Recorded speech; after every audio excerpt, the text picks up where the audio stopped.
ma mère a refusé d'aider avec mon enfant en pleine urgence, prétextant qu'elle n'était pas ma servante, mais n'a eu aucun problème à jouer les mamies de l'année pour ma sœur. Alors, j'ai arrêté de payer ses factures, et j'ai observé son effondrement, depuis ma maison paisible et sans histoire. Moi Kevin, 33 ans, je n'ai jamais rien posté de tel auparavant, mais je garde ça en moi depuis bien trop longtemps. Ma mère, Diana, 56 ans, a toujours vécu dans son propre monde. Un monde où elle est la victime, la reine, et la seule personne qui compte. J'ai passé des années à essayer d'être le bon fils. Je payais ses factures, je couvrais ses courses, je restais silencieux, pendant qu'elle traitait ma sœur Mélissa, 31 ans, comme le Messie, et qu'elle agissait comme si je n'étais qu'un meuble. Le favoritisme était flagrant. Mais quand j'ai demandé une petite faveur, pendant une semaine vraiment difficile, elle m'a rembarré d'une manière qui a déclenché quelque chose en moi, dont j'ignorais même l'existence. Ce seul moment a déclenché des procès, des tentatives de culpabilisation, un délire complet, et même des problèmes au travail de ma femme. Mais le clou du spectacle, c'est la fin. Elle pousse encore les gens à dire « Attends, tu as vraiment fait ça ?» Vous allez vouloir savoir comment tout cela s'est terminé. Alors, je ne suis pas le genre de gars à demander de l'aide. Non pas parce que j'essaie de prouver quoi que ce soit, mais parce que j'ai appris que demander quelque chose à ma mère se termine généralement moins bien que de me débrouiller seul. Elle fait partie de ces personnes qui peuvent vous donner l'impression d'avoir demandé un rein pour la plus petite des faveurs. Mais cette fois-là, je n'avais pas vraiment le choix. Ma femme Rachel, 32 ans, a été frappée de plein fouet par une sale fièvre. Pas le genre de situation à un rhume et une tisane. C'était plutôt du genre, nous l'admettons en observation. Sa température était montée en flèche, et le médecin ne voulait prendre aucun risque. Elle a donc été hospitalisée, et je me suis retrouvé avec Ellie, notre fils de 5 ans, et la prise de conscience soudaine, que je n'avais absolument aucun soutien. Notre baby-sitter était hors de la ville. La famille de Rachel habite trop loin. La plupart de mes amis proches, soit travaillaient, soit avaient leurs propres enfants à gérer. Alors, après avoir épuisé toutes les options possibles, j'ai cédé et j'ai appelé ma mère, Diana. Maintenant, laissez-moi vous expliquer quelque chose à propos de Diana. Elle vit dans son propre monde imaginaire, où elle est toujours la victime. Toujours celle qui fait tout, pour tout le monde, même si elle ne fait, littéralement, rien. C'est le genre de personne qui peut, on ne sait comment, tordre la réalité pour donner l'impression que c'est elle qui subit une injustice, peu importe ce qui s'est réellement passé. Pourtant, je me suis dit que peut-être, elle aiderait cette fois-ci, pour son petit-fils, pour quelques heures. Ce n'était pas exactement une demande exorbitante. « Salut, maman », ai-je commencé, regrettant déjà mon appel. Rachel est à l'hôpital. Elle a attrapé une grosse fièvre, et j'ai Ellie avec moi. J'ai juste besoin de quelqu'un, pour le garder quelques heures, pendant que je m'occupe de 2 ou 3 choses, et que je m'assure qu'elle va bien. Je m'attendais à de l'inquiétude. Peut-être une pointe de chaleur humaine. Ce que j'ai eu, c'est un soupir. Le genre de soupir qui vous fait savoir qu'elle s'apprête à dire quelque chose de complètement inutile. « Je ne suis pas ta baby-sitter, Kevin », a-t-elle dit, d'un ton froid et moralisateur. « Je n'ai pas signé pour élever ton enfant. » Je jure que j'ai cligné des yeux, au moins 3 fois, incrédule. « Personne ne te demande de l'élever, maman. Juste de le garder un petit moment. C'est une urgence. » Tu agis toujours, comme si je n'avais rien de mieux à faire, a-t-elle poursuivi, ignorant le fait qu'elle n'a pas eu de travail depuis, quoi, une décennie? J'en ai marre d'être traitée comme une servante. Notez bien que je ne lui avais rien demandé depuis des années, littéralement. Mais apparemment, lui demander de passer du temps avec son petit-fils, pendant que sa belle-fille est à l'hôpital, est considéré comme une sorte d'offense morale. Puis, j'entends quelque chose. La voix d'un enfant qui rit, en arrière-plan. « Attends, c'est Max », ai-je demandé. Elle a hésité, puis a répondu, comme si de rien n'était. Mélissa avait besoin que je le prenne, aujourd'hui. Elle et Todd avaient des projets. Donc, pour être clair, elle faisait du babysitting pour ma sœur. Qui, soit dit en passant, vit à 10 minutes de là, est mariée à un homme qui travaille à domicile. Mais eux, ils ont de l'aide. Moi? J'ai droit à une tentative de culpabilisation. Ok, alors si je comprends bien, ai-je dit, en serrant déjà la mâchoire, tu gardes Max en ce moment même, mais tu ne peux pas m'aider avec Ellie, parce que, quoi? Je ne suis pas assez pitoyable? La situation de Mélissa est différente, a-t-elle dit, comme si cela expliquait tout. Elle fait de son mieux. Elle a des responsabilités. C'est vrai. Et moi, je suppose que je me prélasse dans un hamac toute la journée, pendant que l'argent me tombe du ciel. Tu te rends compte que je paie ton loyer depuis 3 ans, n'est-ce pas, ai-je lâché. Les factures, les courses, ton téléphone, ton... C'était quoi déjà? Ton abonnement au cadre photo numérique. Ne me jette pas ça à la figure, Kevin, a-t-elle répliqué sèchement. C'est ce que font les enfants. Ils s'occupent de leur mère. Et qu'est-ce que font les mères, ai-je rétorqué. Parce que je pensais que s'entraider faisait partie de ce concept de famille. Je ne suis pas ta servante, a-t-elle répété. Tu agis toujours, comme si je te devais quelque chose.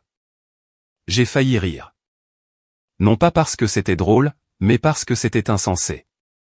Je couvrais les frais de subsistance de cette femme, depuis que j'avais eu une promotion au travail. Je n'ai jamais rien demandé en retour. Pas une seule fois. Pendant ce temps, la plus grande réussite de Mélissa au cours des 5 dernières années, a été de s'inscrire à un cours de yoga. Puis, elle a porté le coup de grâce. Mélissa est ma fille. Elle a besoin de moi. Cool. Et moi, je suis quoi, au juste?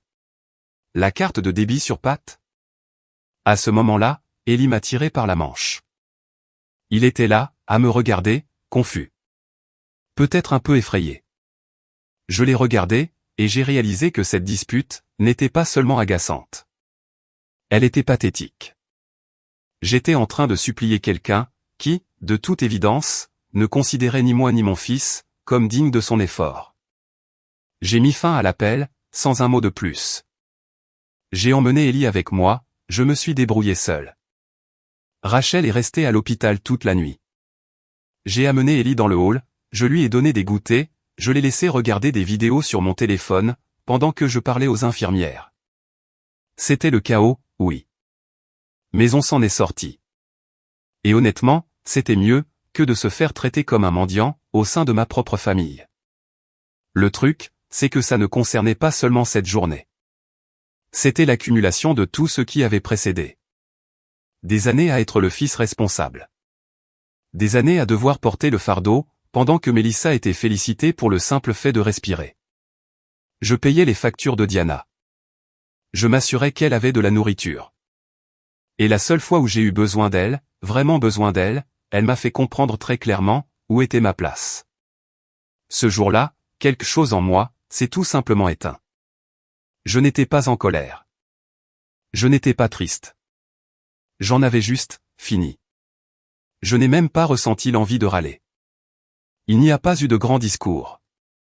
Pas de longue conversation avec Rachel, où j'aurais tout déballé. Elle était de toute façon encore à l'hôpital, essayant de combattre une fièvre, qui l'avait mise KO. Elle en avait déjà assez, sur les bras. Alors, j'ai gardé les choses pour moi, froidement. J'ai commencé à faire des listes, dans ma tête. Première liste, toutes les conneries que j'avais faites pour ma mère, au fil des ans. Loyer, factures, courses, les extras mensuels qui avaient toujours une explication vague. Une fois, elle a dit qu'elle avait besoin d'un acompte pour des trucs médicaux. Et puis, je l'ai vu se pavaner en ligne, avec une nouvelle coque de téléphone, ornée de strass en forme de flamant rose. Je ne plaisante même pas. La deuxième liste, tout ce que j'avais jamais reçu d'elle, en retour. Rien. Pas un merci, pas un repas chaud, pas même une photo encadrée d'Ellie. Mais vous pouvez être sûr que le dessin moche en macaroni de Max trônait en bonne place dans son salon, la dernière fois que je suis passé. Donc, quelques jours ont passé. Rachel est rentrée, faible mais en meilleure forme. Ellie allait bien, résilie comme la plupart des enfants. La vie a commencé à reprendre son rythme. Puis, l'appel téléphonique est arrivé. C'était un dimanche matin, juste après que je me sois assis avec un café, profitant d'un peu de paix, pour la première fois de la semaine. Mon téléphone a vibré. Maman, appel entrant. J'ai fixé l'écran. Mon premier instinct a été de le mettre en sourdine et de m'éloigner. Mais une partie de moi voulait entendre ce qu'elle allait dire. Allait-elle demander comment allait Rachel? Comment Ellie avait géré la situation? J'ai répondu. Kevin, a-t-elle dit, sautant directement les salutations. Tu sais que c'est bientôt la fin du mois, n'est-ce pas? Directement dans le vif du sujet, comme une horloge. J'ai besoin que tu m'envoies le montant habituel. Le loyer est du mercredi, et je suis à court de provisions. J'ai aussi besoin de la recharge pour la carte, tu sais, pour l'essence et la lessive. Je suis resté assis là en silence, pendant une seconde, sirotant mon café, sans même scier. Ouais, ça ne va plus se passer comme ça, ai-je répondu. Silence de mort, au bout du fil. Puis, sa voix a changé. Cette fausse douceur, qu'elle essaie d'adopter, quand elle sent que quelque chose lui échappe. Comment ça? Tu es juste stressé, chérie. Je comprends. Ça a été une semaine difficile. Non, je suis sérieux, ai-je dit, d'une voix calme et claire. Je ne t'enverrai plus un centime. Pas ce mois-ci. Pas le mois prochain. Plus jamais. Il y a eu une pause. Puis, elle a ri. Pas un rire normal. Un de ces petits rires agacés, du genre tu dois plaisanter. Kevin, ne sois pas ridicule. Je suis ta mère. Et je suis un mari, et un père, et quelqu'un qui finance ton train de vie, depuis 3 ans, tout en se faisant traiter comme une ordure en retour. Elle a eu un hoquet, comme si je venais d'insulter le pape. Tu crois que t'élever était gratuit? Tu sais ce que j'ai sacrifié pour toi. Ah, l'album de ses plus grands succès allait sortir, maintenant. Je l'ai laissé faire. Tu étais un bébé malade, Kevin. Tu pleurais tout le temps.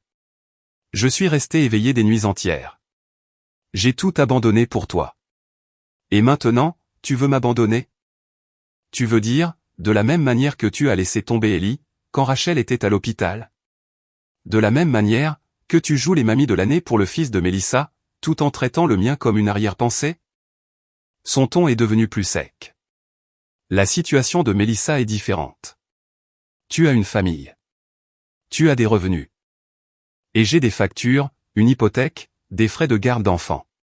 Tu crois que je roule sur l'or? Tu gagnes plus que le mari de Melissa. Cool. Laisse-le payer ton loyer, alors. Puis, sont venus les cris. Tu es tellement ingrat. Je t'ai porté en moi. Je t'ai mouché. Je t'ai donné la vie. Ouais, ai-je répondu. Et je t'ai remboursé, avec 3 ans de virements automatiques. Ce chapitre est terminé. Je pouvais pratiquement l'entendre, faire les 100 pas.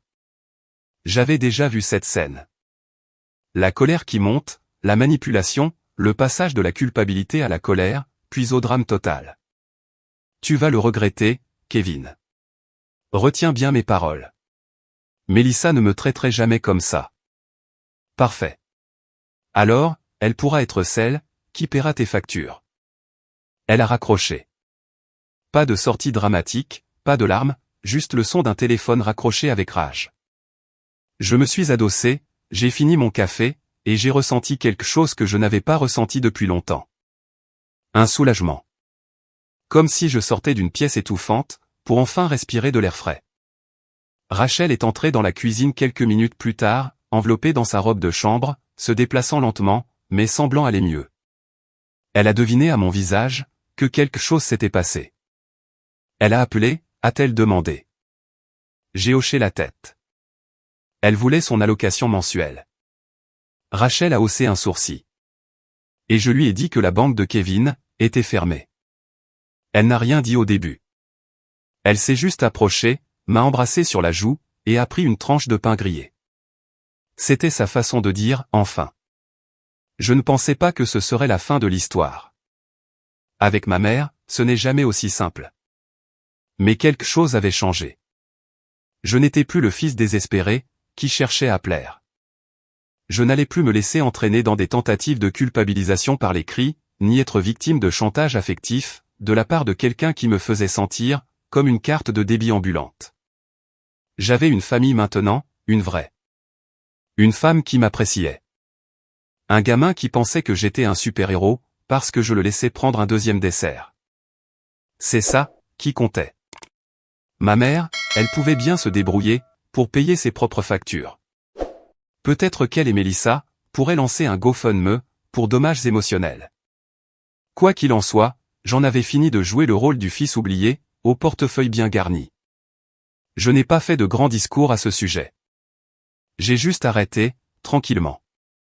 Pas de texto, pas d'explication, pas de départ en fanfare. J'avais retenu mon souffle pendant des années, dans ce rôle, et soudain, je pouvais à nouveau respirer. Pendant une bonne semaine, les choses ont été calmes. Rachel était à la maison, se déplaçant encore lentement à cause de la fièvre, mais elle se rétablissait.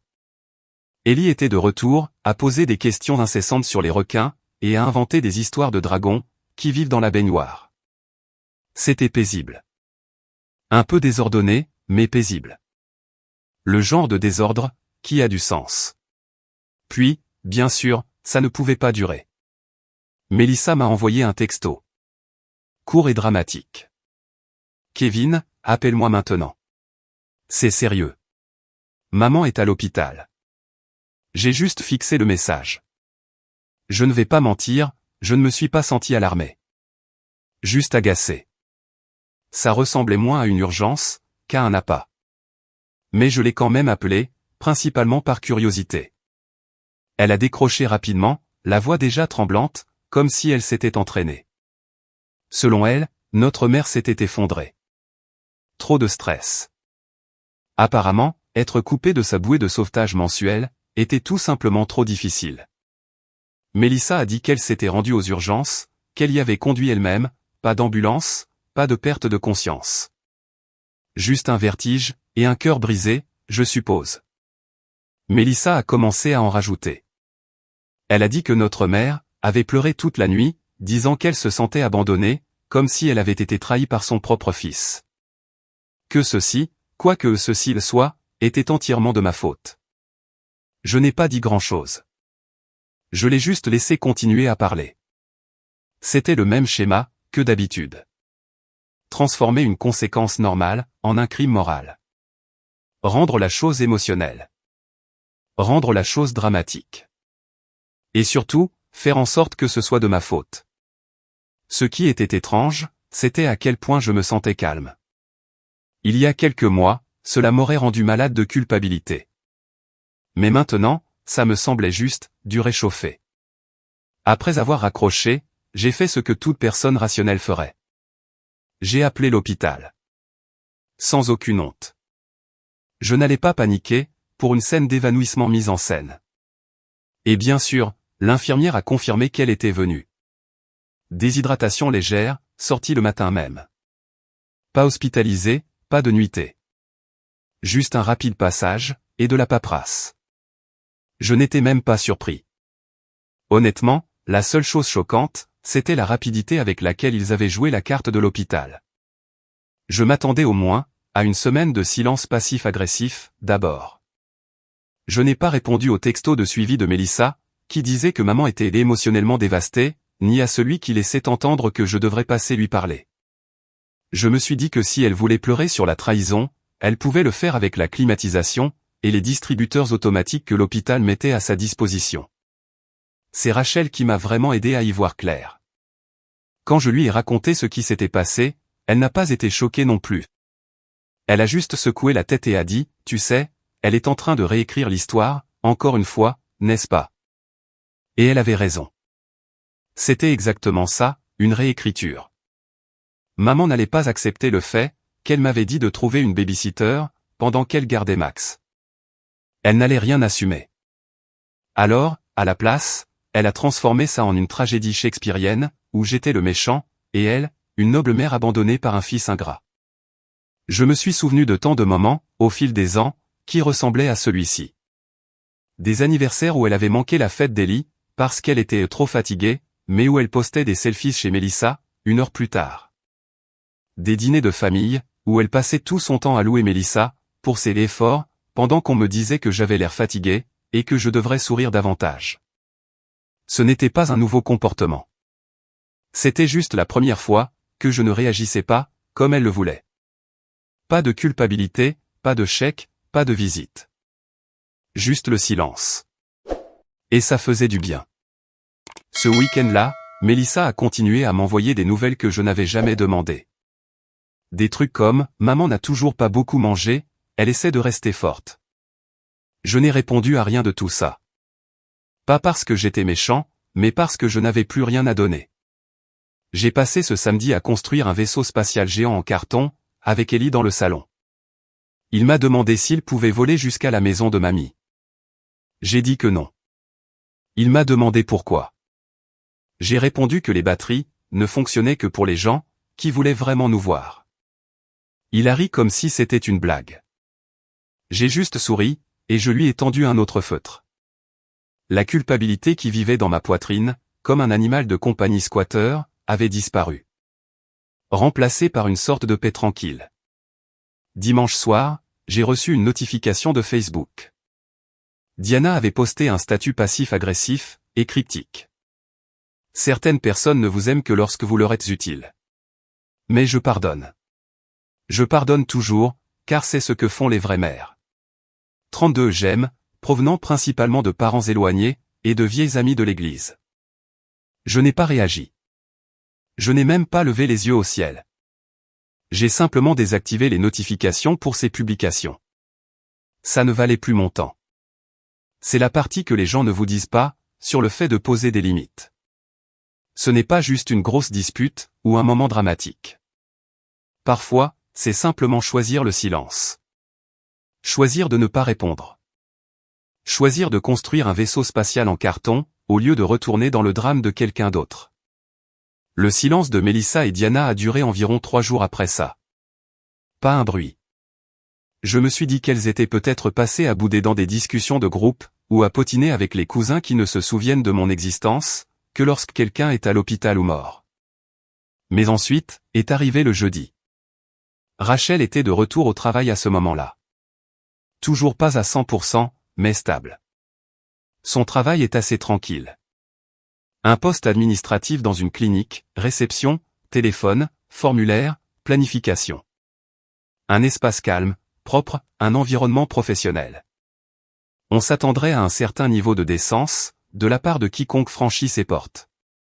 Dommage que la décence ne soit pas quelque chose que Diana emporte dans son sac à main. J'ai reçu un texto de Rachel, vers midi. Juste 3 mots. Elle est là. Irréel. Suivi d'un second. Ne viens pas tout de suite. Le fait qu'elle dise tout de suite a suffi à me faire enfiler mes chaussures et attraper mes clés. Le temps que j'arrive, Rachel était déjà dehors, devant le bâtiment. Calme, les bras croisés, toujours en blouse. Et à quelques mètres de là, Diana se faisait escorter dehors, par un agent de sécurité. Marmonnant encore dans sa barbe, serrant toujours ce sac à main doré écaillé, comme s'il était rempli d'une dignité qu'elle n'avait pas méritée. Je me suis garé, à moitié sur une ligne comme un fou, et je suis sorti. Rachel a juste pointé du doigt les portes d'entrée. Elle est arrivée, comme pour une visite normale. Elle a souri à la réceptionniste, a demandé à te parler, en disant que c'était urgent. Diana n'était pas subtile. Elle est entrée là, comme si c'était elle qui faisait une faveur à Rachel. Voix chaleureuse, fausse inquiétude. Les gens dans la salle d'attente lui ont même souri. Elle a toujours su jouer les amis, quand elle avait besoin d'un public. Rachel a continué à expliquer, et je suis resté là, à essayer de ne pas grincer des dents. Elle a attendu que nous soyons dans la salle de pause, et que personne d'autre ne soit là. Puis, elle a complètement changé. Totalement hors de contrôle. Je n'ai pas interrompu. Je l'ai laissé finir. Elle m'a dit que je t'avais ruiné. J'ai cligné des yeux. Quoi? Elle a dit, et je cite, « Tu as empoisonné le cœur de mon fils. C'est à cause de toi qu'il s'est retourné contre moi. Tu lui laves le cerveau depuis le jour où vous vous êtes mariés. » Je n'ai même pas pu traiter l'information, au début. C'était un tel ramassis de conneries psychotiques, que mon cerveau a eu besoin d'une seconde pour traduire. Rachel n'était même pas en colère. Elle avait l'air fatiguée, plus irritée qu'autre chose. Elle a dit que je l'avais privée de sa maternité. Elle a ajouté que tu avais toujours été un bon garçon, jusqu'à ce que je me mette en travers de son chemin. Elle a même dit que je t'avais attiré avec de la pitié, parce que je savais que tu étais trop gentil pour laisser une pauvre fille malade toute seule. Ma mâchoire s'est crispée. Je n'avais aucune idée de ce que ça voulait dire. Rachel avait eu la grippe, une fois, quand on s'est rencontrés. C'était apparemment ça, son histoire de pauvre fille malade. Puis elle m'a traité de manipulatrice. Que je t'empêchais de l'aider. Elle a dit que je t'avais transformé en un homme froid, et sans cœur. Je secouais la tête, en essayant de m'empêcher de rire. Qu'est-ce que tu as dit? Rachel a haussé les épaules. Je lui ai dit que nous n'étions pas au 19e siècle, et que tu prenais tes propres décisions. Puis, je lui ai dit de quitter la clinique immédiatement, ou j'appellerai la sécurité. Apparemment, ça a mis Diana hors d'elle. Elle a commencé à élever la voix. Pas des cris, mais assez pour que les gens dans le couloir entendent. Elle a commencé à parler de la façon dont elle avait tout sacrifié pour m'élever. De la façon dont certaines femmes épousent des hommes bons, juste pour les briser. Une des infirmières est intervenue, a essayé de la calmer. Diana s'en est prise à elle aussi. L'a traitée de morveuse fouineuse. C'est à ce moment-là que la réception a appelé la sécurité. Elle est partie avant qu'il n'arrive, a dit Rachel. Elle est sortie en trombe, en me traitant de serpent. Un serpent? Ça, c'était nouveau. Rachel a pris une profonde inspiration, m'a regardé comme si elle se laissait enfin expirer. Je ne voulais pas te le dire tout de suite, a-t-elle dit. Mais je savais qu'elle allait déformer l'histoire à sa manière, alors j'ai pensé qu'il valait mieux prendre les devants. J'ai hoché la tête. Merci d'avoir géré ça. Je n'ai rien fait de spécial, a-t-elle répondu. Je ne l'ai juste pas laissé m'entraîner dans sa folie. J'ai proposé de la ramener à la maison. Elle a insisté pour finir son service. Elle n'allait pas laisser Diana gâcher sa journée. De retour à la maison, je n'arrêtais pas de penser à toute cette histoire. Comment Diana s'était pleinement convaincue que Rachel était une sorte de cerveau maléfique. Comme si j'étais juste un idiot sans cervelle, qui suivait les ordres. C'était risible, mais aussi triste. Comme regarder quelqu'un s'autodétruire, avec le même feu qu'il s'attend à ce que tout le monde éteigne pour lui. Vers l'heure du dîner, Rachel est finalement rentrée. Elle avait l'air épuisée, mais ça allait. Nous n'avons pas beaucoup parlé. Ellie était trop occupée à prétendre que ses spaghettis étaient un monstre. Le lendemain matin, Mélissa m'a envoyé un texto. C'était long, plein de piques passives. J'ai entendu dire que maman a essayé de rendre visite à Rachel. Elle essayait de faire la paix. Vous n'aviez pas à l'embarrasser comme ça. Faire la paix. Elle est allée sur le lieu de travail de Rachel, pour déblatérer sur le contrôle mental. Ce n'est pas la paix, ça. C'est juste du délire, avec du rouge à lèvres. Je n'ai pas répondu. Au lieu de ça, j'ai imprimé une chronologie de chaque virement que j'avais fait à Diana, au cours des 3 dernières années. Je l'ai rangé dans un dossier. J'ai ajouté des textos, des messages vocaux, des captures d'écran. Je ne prévoyais pas d'en faire quoi que ce soit, pour l'instant, mais vu la tournure que prenaient les choses, je me suis dit qu'il valait mieux être prêt. Rachel m'a soutenu. Elle ne m'a pas poussé dans un sens ou dans l'autre, mais elle a dit, si elle est aussi audacieuse, elle pourrait essayer quelque chose de pire. Et elle avait raison. Parce que Diana n'en avait pas fini. Elle pensait qu'elle pouvait me culpabiliser, échouer. Puis, entraîner Rachel là-dedans, échouer à nouveau, et continuer à insister. Et ça m'a appris quelque chose d'important. Elle n'était pas seulement prétentieuse. Elle était dangereuse. Et je n'allais plus la laisser s'approcher de ma femme, ou de mon fils. Après le coup qu'elle a fait, au travail de Rachel, je savais que Diana n'était pas seulement en train de faire du théâtre. Elle était en pleine spirale. C'est comme si elle ne supportait plus de ne pas contrôler le récit.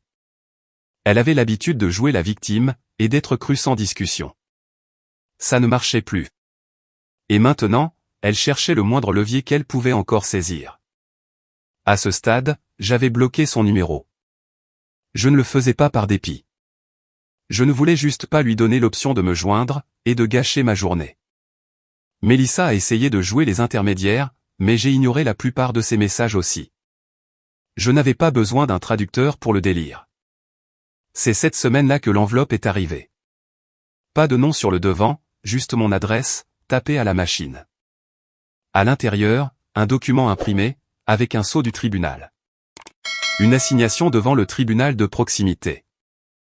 Diana me poursuivait pour rupture de contrat verbal, et préjudice moral. Je me suis assis avec le document à la table de la cuisine, et je l'ai lu 2 fois.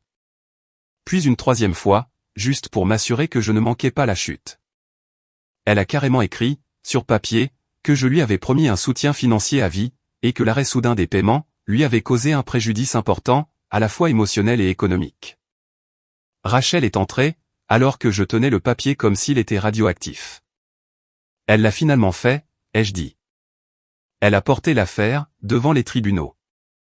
Rachel l'a lu. N'a même pas bronché. Je suppose qu'elle veut se faire ridiculiser, devant un tribunal maintenant. Honnêtement, je n'étais même pas si stressé. Surtout agacé, mais je me suis dit que si elle allait aussi loin, je ferais mieux d'être prêt. Alors, j'ai sorti ce dossier que j'avais commencé à constituer, après sa visite au travail. Il y avait tout. Virement bancaire, horodatage, texto, même la capture d'écran de sa coque de téléphone flamant rose, qu'elle avait postée la même semaine où elle prétendait ne pas pouvoir s'acheter de provisions. J'ai aussi inclus le journal d'appel, montrant que je lui avais demandé une seule faveur, garder Ellie, et qu'elle avait dit non, alors qu'elle gardait activement le fils de Mélissa. J'avais même le relevé de l'hôpital, prouvant que son effondrement n'était rien de plus qu'une légère déshydratation, avec une visite au distributeur automatique. Le jour du tribunal est arrivé rapidement. Ce n'était pas un procès dramatique, comme à la télé. Juste une simple audience de proximité, dans une pièce terne avec des chaises pliantes, et un juge qui avait l'air d'avoir vu toutes les absurdités que la ville avait à offrir. Diana était déjà là, quand je suis entré. Robe noire, cheveux bouclés, comme si elle assistait à un enterrement. Elle ne m'a pas regardé, s'est juste assise, raide, avec un dossier sur ses genoux. Je n'étais pas nerveux. Je n'ai même pas amené d'avocat. Je n'en avais pas besoin. On a appelé nos noms, et nous nous sommes avancés. Quand le juge lui a donné la parole, Diana s'est lancée directement, comme si elle avait répété ce discours devant le miroir, tous les soirs.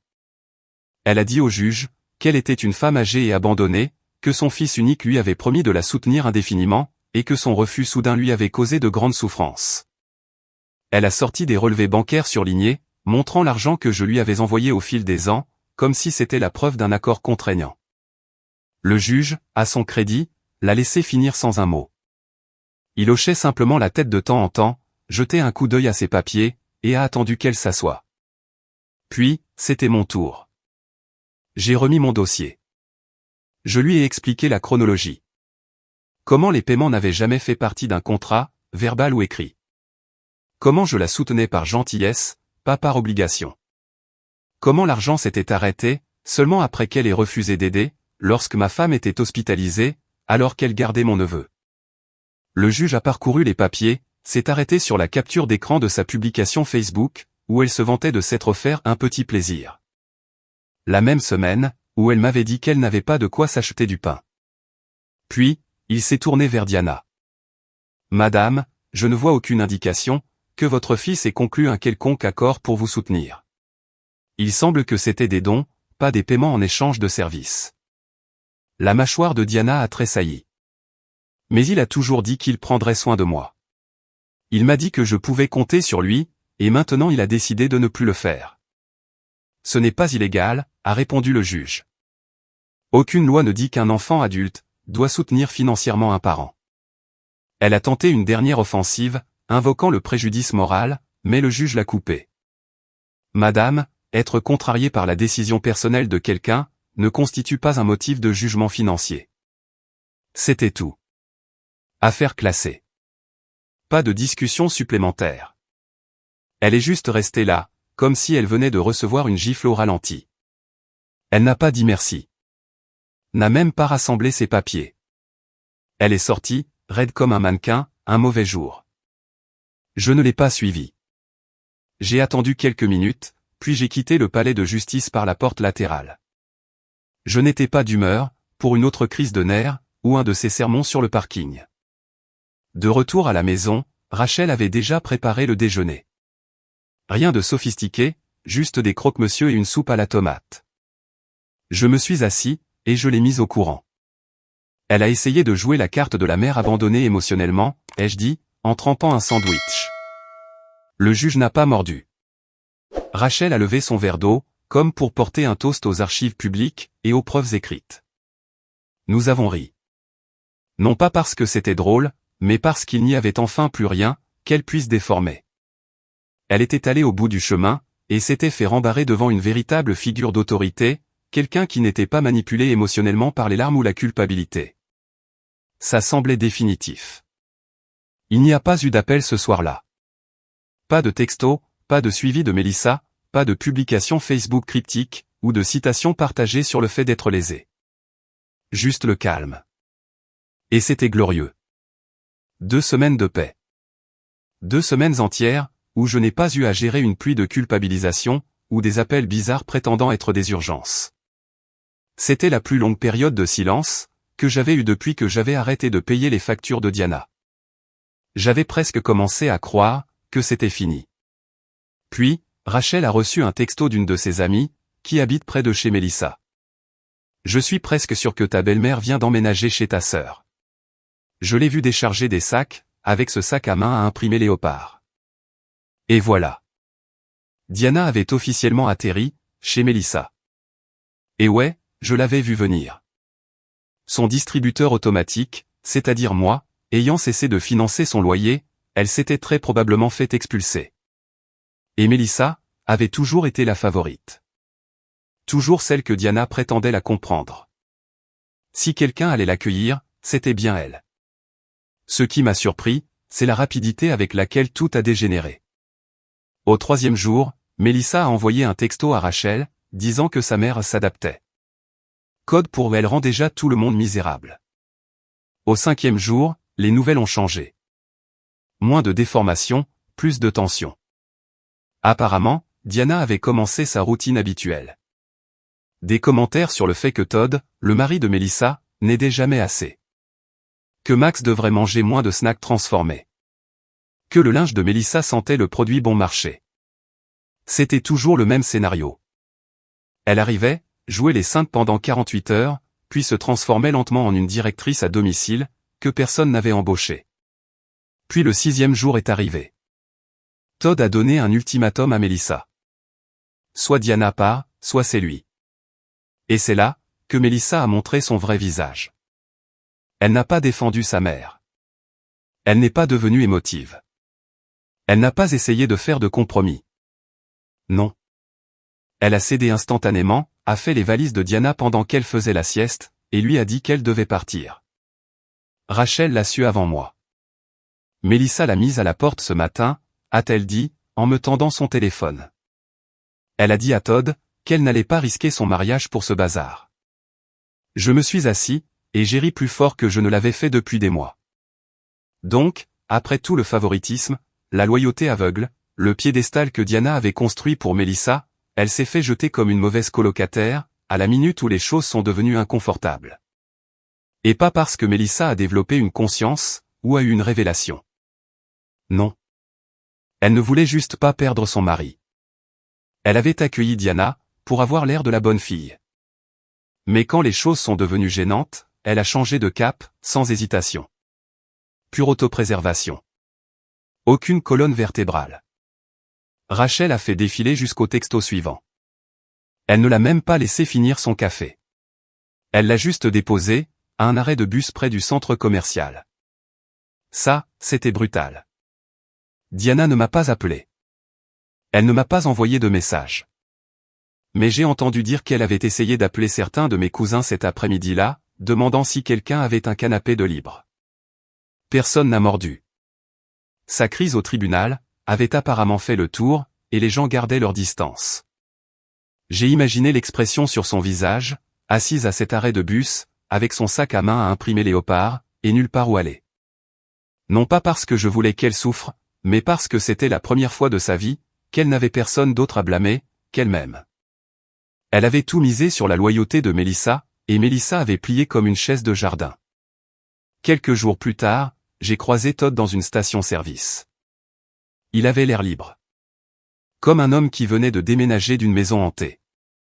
Je suis surpris que vous soyez encore mariés, ai-je dit. Il a à peine secoué la tête. Je lui ai dit que si jamais elle refaisait ça, c'était fini pour de bon.